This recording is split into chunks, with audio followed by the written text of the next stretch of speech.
Bismillah. Dhimashadu xaq weeyaan oo walow moodna dhaafaynin. Markay ruuxda iga dhooftahay dhiga xabaashii iyo wiilka qoriga ha u dhiibin. Qabyaaladii dhibaatooyin dhiig la daadshay mooyaane.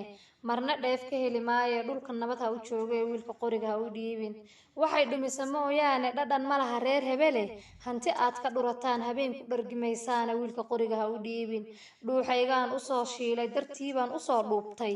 Suu u dhaafa qayrkii baan dharaar idil u baahnaayo wiilka qoriga ha u dhiibin.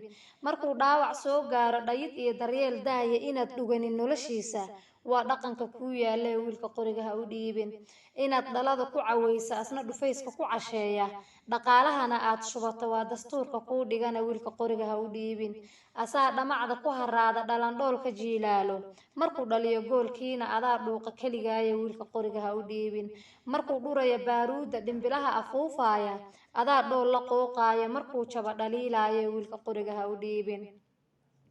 Madaafiicda dhawaqeeda markuu dhagaha beelaayo adaa idaacad ka dhagaysta waxa dhacaya saacaasa wiilka qoriga ha u dhiibin. Markuu dhagaxa ku gam'aayo ama dhaxantu hiifayso adaa barkinta dheereysta dhaka siiyo hurdadii iyo wiilka qoriga ha u dhiibin. Markuu qaraxa ku dhameeyo hooyada iyo dhallaankeeda walaalkii uu dhuungooya adaa dhuraa ku sheegaya wiilka qoriga ha u dhiibin. Markuu dhalyadiisa laynaayo waa adiga dhiirigelinaya. Markay dhabaqda xaajaduna dhalanteed ku shaqeyn waayo waa adiga kan dhoofaya wiilka qoriga ha u dhiibin. Qori dhagar xumaantiisa wiilkii ha ii dhiibin iyo hooyadii dhaka faartay dhiibatay oraahdeeda annagoon ka dheeraanin dhabadoodii daba joogna. Hadduu dhimir shaqaynayo dhagahuna wax maqlayaan wiilka qoriga ha u dhiibin. Kadaa qoriga ha u dhiibin.